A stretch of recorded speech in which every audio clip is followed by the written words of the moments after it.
Assalamualaikum warahmatullahi wabarakatuh. Perkenalkan, saya Nabila dengan NIM 94100124121.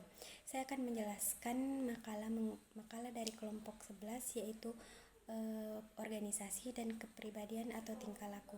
Di mana poin pertama yang saya jelaskan yaitu fokus dan tujuan perilaku. Dan di mana yang pertama, fokus perilaku organisasi. Fokus perilaku organisasi Perilaku organisasi berfokus pada tingkat 3 bidang utama. Yang pertama, melihat perilaku individu. Berdasarkan kontribusi dari para psikolog, bidang ini mencangkup topik-topik seperti sikap, kepribadian, persepsi, pembelajaran, dan motivasi. Yang kedua, berkaitan dengan perilaku kelompok yang meliputi norma, peran, pembentukan tim, kepemimpinan, dan konflik. Nah, pengetahuan kita tentang kelompok ada dasarnya berarti karya sosiolog dan psikolog sosial. Nah, yang terakhir juga melihat organisasi spek-spek termasuk struktur, budaya, dan kebijakan serta praktik sumber daya manusia. Nah, yang kedua, tujuan perilaku organisasi, di mana tujuan perilaku organisasi adalah untuk menjelaskan, mendedikasikan, dan pengaruh perilaku, di mana manajer harus mampu menjelaskan mengapa karyawan terlibat dalam beberapa perilaku daripada yang lain, meramalkan bagaimana karyawan akan menanggapi sebagaimana tindakan dan keputusan, dan pengaruh bagaimana karyawan berperilaku. Sehingga ada 6 perilaku penting telah didefinisikan. Yang pertama, produktivitas karyawan, ketidakhadiran, pergantian karyawan, perilaku kewarganegaraan organisasi atau OCB, keputusan kerja, dan perilaku untuk di tempat kerja. Yang dimana yang pertama, produktivitas karyawan merupakan ukuran kinerja efisien dan efektivitas. Para manajer ingin mengetahui faktor-faktor apa saja yang mempengaruhi efisien dan efektivitas karyawan. Yang kedua, ketidakhadiran, di mana adalah kegagalan untuk tidak hadir di tempat kerja pekerjaan, sehingga pekerjaan akan sulit diselesaikan jika karyawan tidak hadir dalam suatu pekerjaan. Dan yang ketiga, pergantian karyawan adalah mengundurkan diri permanen sukarela dan tidak sukarela dari suatu organisasi. Nah, hal ini dapat menjadi masalah karena meningkatnya biaya pengrekrutan, seleksi, dan pelatihan serta gabungan kerja. Yang keempat, perilaku kewarganegaraan organisasi atau OCB adalah perilaku diskresioner yang bukan bagian dari persyaratan kegiatan pekerjaan formal seorang karyawan, tetapi mendorong berfungsinya organisasi secara efektif. Dan yang kelima, keputusan kerja, di mana merujuk pada sikap umum karyawan terhadap pekerjaannya. Dan yang terakhir adalah perilaku yang buruk di tempat kerja, adalah perilaku karyawan yang disengaja yang berpotensi merugikan organisasi dan individu dalam organisasi. Nah, bagian B yaitu sikap dan kinerja karyawan. Sikap adalah pernyataan evaluatif baik positif maupun negatif mengenai objek, orang, atau peristiwa. Nah, pernyataan tersebut mencerminkan perasaan seorang terhadap sesuatu. Nah, ketika orang berkata, "Saya suka pekerjaan saya," ia mengekspresikan sikapnya terhadap pekerjaannya.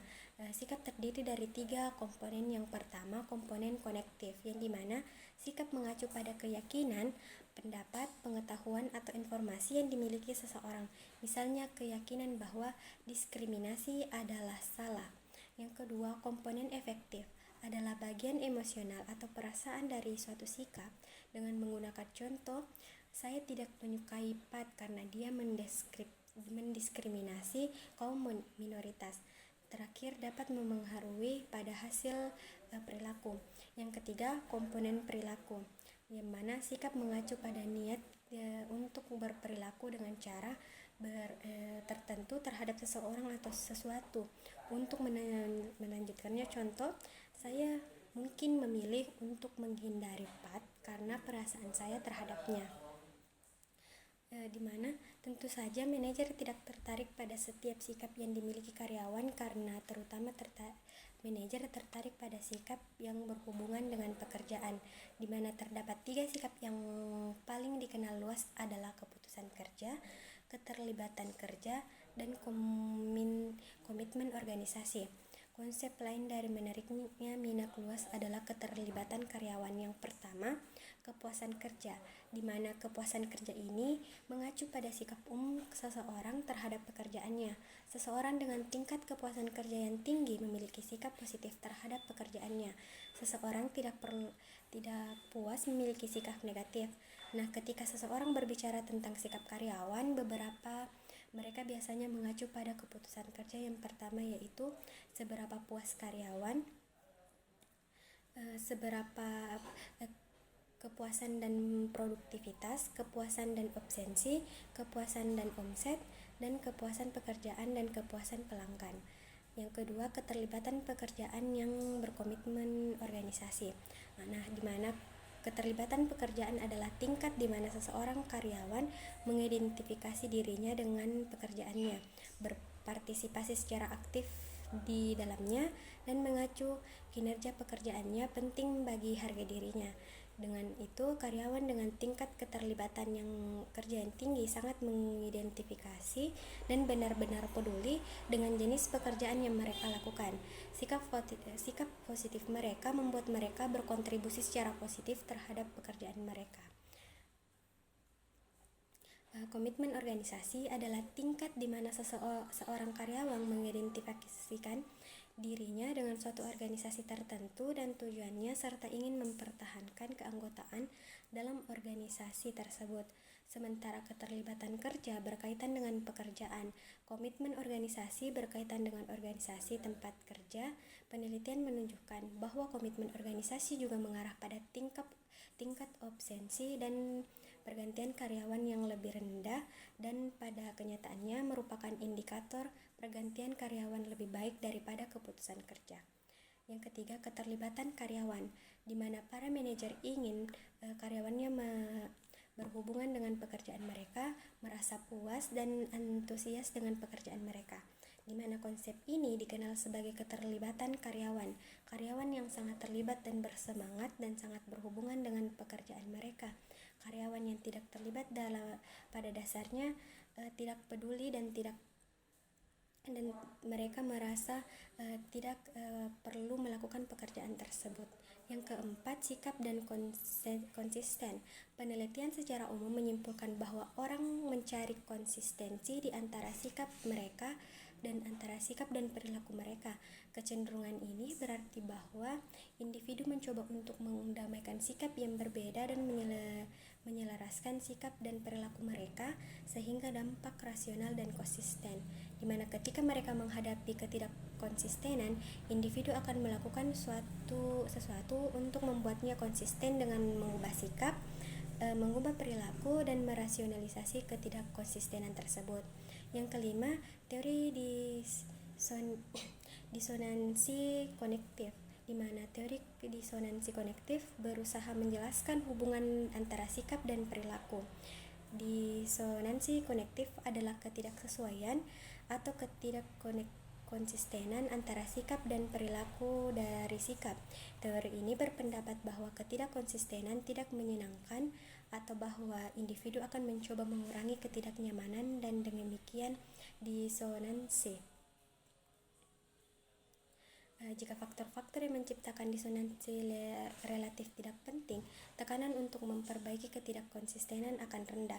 Namun jika faktor-faktor tersebut penting, individu dapat mengubah perilaku mereka sehingga menyimpulkan bahwa perlu disonan untuk begitu penting mengubah sikap mereka atau mengidentifikasi faktor-faktor yang sesuai yang lebih besar daripada faktor-faktor yang tidak sesuai. Yang keenam adalah survei sikap, di mana banyak organisasi secara teratur mensurvei karyawan tentang sikap mereka, yaitu biasanya survei sikap memberikan karyawan serangkaian pernyataan atau pertanyaan yang memancing perasaan mereka tentang pekerjaan, kelompok kerja, supervisor atau organisasi mereka. Idealnya, tim-tim tersebut akan dirancang untuk memperoleh informasi yang spesifik yang diinginkan manajer. Skor sikap dicapai dengan menjumlahkan respon terhadap masing-masing tim kuesioner. Skor-skor ini kemudian dapat dirata-ratakan untuk kelompok kerja, departemen, divisi, dan organisasi secara keseluruhan. Yang ketujuh, inflasi bagi manajer. Para manajer harus mempersiapkan karyawannya karena sikap tersebut mempengaruhi perilaku. Misalnya, karyawan yang puas dan berkomitmen memiliki tingkat pergantian karyawan dan ketidakhadiran yang lebih rendah. Jika para manajer ingin menekankan angka pengunduran diri dan ketidakhadiran, terutama di antara karyawan yang lebih produktif, mereka akan melakukan hal-hal yang menghasilkan sikap kinerja yang positif. Para manajer juga harus mengsurvei karyawan tentang sikap mereka, seperti yang dikatakan sebuah penelitian. Pengukuran yang tepat terhadap sikap kerja secara keseluruhan adalah salah satu informasi paling berguna yang dimiliki organisasi tentang karyawannya. Terakhir, manajer harus tahu bahwa karyawan akan mencoba mengurangi disonansi jika karyawan diminta melakukan hal-hal yang menurut mereka tidak konsisten atau bertentangan dengan sikap mereka. Sehingga manajer harus ingat bahwa tekanan untuk mengurangi disonansi tidak sekuat ketika karyawan merasa bahwa disonansi tersebut dipaksakan dari luar atau tidak dikendalikan. Bagian C yaitu kepribadian. Nah, di mana kepribadian adalah di mana kita semua memiliki kepribadian. Beberapa dari kita pendiam, pasif, yang lain berisik dan agresif. Ketika kita menggambarkan orang menggunakan istilah seperti pendiam, pasif, berisik, agresif, ambisius, introvert, loyal, tegang, atau ramah, kita dapat menggambarkan kepribadian mereka. Seseorang individu kepribadian adalah kombinasi unik dari pola emosi, pikiran, dan perilaku yang memengaruhi cara seseorang berekspresi terhadap situasi dan berinteraksi dengan orang lain. Nah, di mana kepribadian paling sering dijelaskan dalam bentuk sifat-sifat struktur yang ditunjukkan seseorang.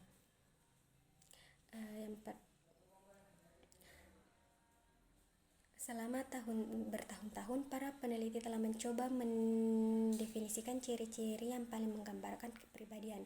Dua pendekatan paling dikenal yaitu Myers-Briggs Type Indicator atau MBTI dan model 5 besar, di mana MBTI adalah salah satu pendekatan populer untuk mengklasifikasikan ciri kepribadian adalah instrumen penilaian kepribadian yang dikenal sebagai MPCT, yang dimana introvert atau introversi, penginderaan atau intuisi, pemikiran atau perasaan, dan penilaian dan persepsi. Istilah-istilah ini didefinisikan sebagai berikut, yaitu introversi dan ekstroversi, yaitu individu lebih suka ekstroversi adalah orang yang super aktif, suka bersosialisasi dan tegas, sedangkan individu yang lebih suka introvert adalah orang yang pendiam dan pemalu. Yang kedua, penginderaan dan intuisi, di mana tipe penginderaan bersifat praktis dan lebih menyukai rutinitas dan keteraturan. Di sisi lain, tipe intuisi mengandalkan proses bawah sadar dan melihat gambaran besar. Dan yang ketiga, berpikir dan merasa, di mana tipe pemikir menggunakan akal dan logika untuk menangani masalah, sedangkan tipe perasa mengandalkan nilai-nilai dan emosi pribadi mereka. Dan yang terakhir adalah menilai dan mengamati. Tipe yang suka menghakimi menginginkan kendali dan lebih suka dunia mereka teratur dan berstruktur. Sedangkan tipe yang suka mengamati adalah sifat fleksibel dan spontan. Mereka ingin tahu, mudah beradaptasi, dan toleran. Selanjutnya, model 5 besar, di mana ciri kepribadian model 5 besar yaitu ekstroversi, yang dimana tingkat kemampuan seseorang dalam bersosialisasi, banyak bicara, tegas, dan nyaman dalam berhubungan dengan orang lain. Yang kedua, keramahan, di mana tingkat di mana seseorang bersifat baik hati, kooperatif, dan dapat dipercaya.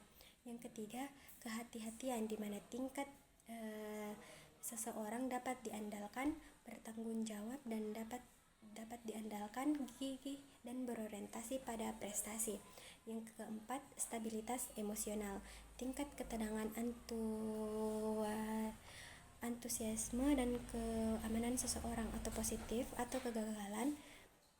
Yang kelima yaitu keterbukaan terhadap pengalaman, tingkat di mana seseorang memiliki minat yang luas dan imajinatif, terpesona dengan hal-hal baru, peka terhadap seni, dan intelektual. Tipe kepribadian berbagai budaya. Nah, 5 faktor kepribadian dipelajari dalam model 5 besar, hampir muncul di semua studi lintas budaya. Yang keempat, emosi dan kecerdasan emosional. Kita tidak dapat meninggalkan topik kepribadian tanpa melihat aspek perilaku emosi yang penting. Yang selanjutnya, persepsi, di mana persepsi adalah suatu aspek persepsi yang merupakan proses di mana kita memberikan makna pada lingkungan kita dengan mengatur dan menafsirkan secara sensorik. Penelitian tentang persepsi secara konsisten menunjukkan bahwa individu semakin melihat hal yang sama tetapi mempersepsikannya secara berbeda. Faktor-faktor yang memengaruhi persepsi adalah yang pertama yaitu dalam pengamatan dan dalam yang dirasakan atau di situasi di mana persepsi yang terjadi. Yang kedua, teori atribusi, yaitu teori atribusi dikembangkan untuk menjelaskan bagaimana kita menilai orang secara berbeda tergantung pada makna apa yang diberikan kepada perilaku tertentu. Yang ketiga, jalan pintas yang digunakan dalam menilai orang lain. Yang keempat, implikasi bagi manajer. Yang selanjutnya, teori pembelajaran dan membentuk perilaku, di mana dua teori pembelajaran membantu kita memahami beberapa konsep, yaitu pengondisikan operan. Pengondisikan operan berpendapat bahwa perilaku adalah fungsi dari koefisiensinya. Yang kedua, pembelajaran sosial. Individu juga dapat belajar dengan mengamati apa yang terjadi pada orang lain dan hanya dengan diberitahu tentang sesuatu serta melalui pengalaman langsung. Yang ketiga, shaping atau sebuah alat manajerial karena mempelajari. Yang keempat, implikasi bagi manajer. Selanjutnya, isu-isu kontemporer dalam perilaku organisasi, yaitu mengelola perbedaan. Yang pertama, siapa sebenarnya generasi Y, pengamatan tentang manajerial. Yang kedua, pengelolaan perilaku negatif di tempat kerja. Sekian yang dapat saya sampaikan. Wassalamualaikum warahmatullahi wabarakatuh.